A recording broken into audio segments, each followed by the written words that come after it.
सासू माँ की नई सहेली। प्रिया किचन में चाय बना रही होती है और सुमन ड्राइंग रूम में बैठकर मजे से टीवी देख रही होती है। तभी दरवाजे की घंटी बजती है।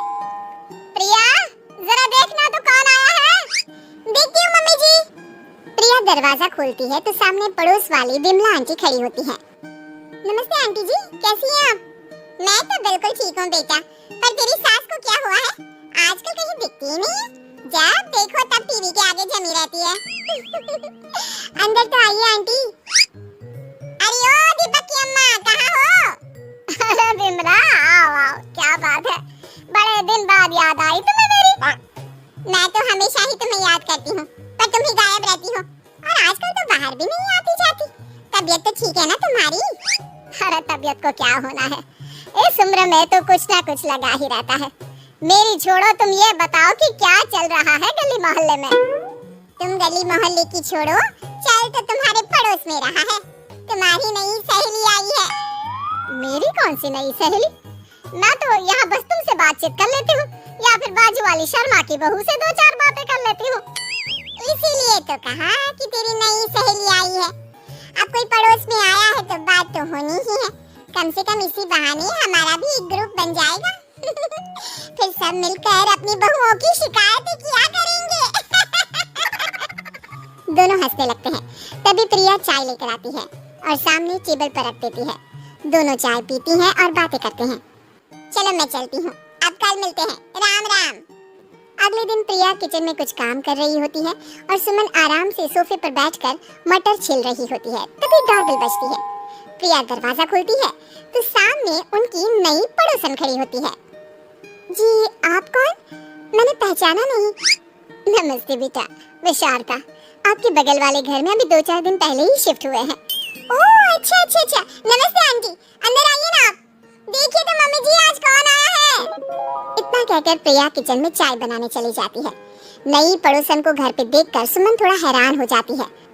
नमस्ते बहन जी, मैं शारदा, आपकी नई पड़ोसन। अच्छा अच्छा, आप हैं हमारी नई पड़ोसन। आइए आइए, और बताइए कैसी हैं आप? जी बिल्कुल ठीक हूँ। वो दरअसल घर पर छोटी सी पूजा रखवाई थी, बस उसी का प्रसाद देने चली आई। सोचा इसी बहाने नए पड़ोसियों से भी मुलाकात हो जाएगी। ये तो बहुत अच्छा सोचा आपने। सुमन प्रिया को आवाज लगाती है। अरे ओ बहू, जरा चाय पानी का तो आके पूछ लो। आजकल की बहुएं भी ना, जब तक बोलो नहीं तब तक कुछ नहीं करेंगी। आई मम्मी जी। प्रिया चाय लेकर आती है। दोनों बैठकर चाय पीती हैं और खूब सारी बातें करती हैं। अच्छा बहन जी, अब मैं चलती हूँ, फिर मिलते हैं। अब तो आना जाना लगा ही रहेगा। शारदा के जाने के बाद प्रिया किचन से बाहर आती है। क्या बात है मम्मी जी, आप दोनों को देखकर तो लगा ही नहीं कि पहली बार मिल रही हो। आप दोनों तो बिल्कुल बिछड़ी हुई सहेलियों की तरह बातें कर रही थी। अरे जब दो औरतें मिल जाती है ना, तो बातें अपने आप ही निकल आती है। अब तू अपने काम पर ध्यान दे, बातों पे नहीं। ऐसे ही कुछ दिन बीत जाते हैं। अब सुमन और शारदा अच्छी सहेलियां बन गई होती हैं। दोनों एक साथ मंदिर जाती, मार्केट जाती और कभी-कभी तो विमला भी इनके साथ मिलकर खूब हंसी ठिठोली करती। एक शाम तीनों बैठकर सुमन के घर पर चाय पी रही होती है कि तभी बहुत तेज बारिश शुरू हो जाती है। सुमन जोर से प्रिया को आवाज लगाती है। प्रिया, ओ प्रिया, देख कितनी तेज बारिश हो रही है। जाके छत से सारे कपड़े ले आ, नहीं तो सब भीग जाएंगे। सुमन 2 बार आवाज लगाती है लेकिन प्रिया का कोई जवाब नहीं आता।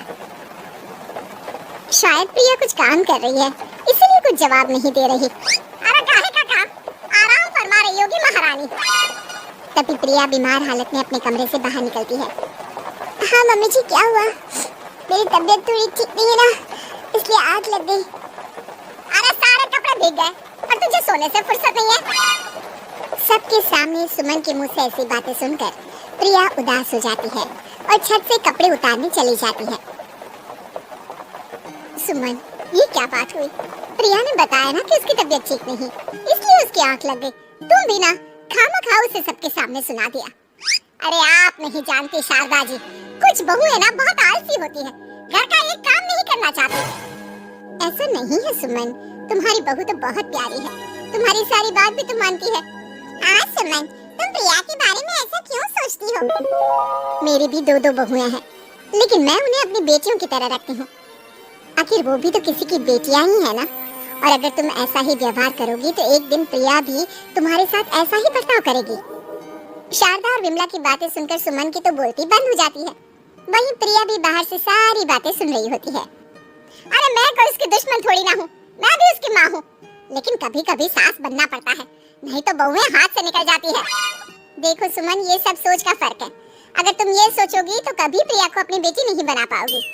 इतना कहकर शारदा और विमला वहाँ से चली जाती हैं और सुमन अकेले बैठकर उनकी बातें सोचने लगती है। अगले दिन प्रिया और दीपक अपने कमरे में बैठकर बात कर रहे होते हैं और सुमन उनके कमरे के बाहर कुछ काम कर रही होती है और उन दोनों की बातें सुन लेती है। दीपक, तुम्हें पता है हमारे पड़ोस में जो शारदा आंटी है ना, बहुत अच्छी है। अच्छा, ऐसा क्या हो गया जो तुम्हें वो इतनी अच्छी लगने लग गई? कुछ खास नहीं, बस कल जब मम्मी जी मुझे सबके सामने सुना रही थी तो शारदा आंटी ने मेरा साथ दिया। मैं तो सच में हैरान ही रह गई थी जब उन्होंने मम्मी जी को मुझसे ऐसा बर्ताव करने के लिए मना किया। अच्छा, फिर क्या हुआ? होना क्या था, शारदा आंटी तो मम्मी जी को समझा ही रही थी कि बहू को भी बेटी की तरह ही रखना चाहिए। लेकिन मम्मी जी तो मम्मी जी है ना, उन्हें तो मुझ में हमेशा कमी ही दिखती है। काश मुझे भी शारदा आंटी जैसी सास मिली होती जो मुझे भी अपनी बेटी जैसी समझती। सुमन ये सब सुनकर बहुत उदास हो जाती है और वहाँ से चली जाती है। प्रिया की बातें सुमन के कानों में बार बार गूंज रही थी। उसे बहुत शर्मिंदगी महसूस हो रही थी कि उसने प्रिया के साथ बहुत गलत किया है। अगले दिन सुमन शारदा और विमला को बुलाती है। क्या बात है सुमन, आज तूने ऐसे अचानक क्यों बुलाया? सब ठीक तो है ना?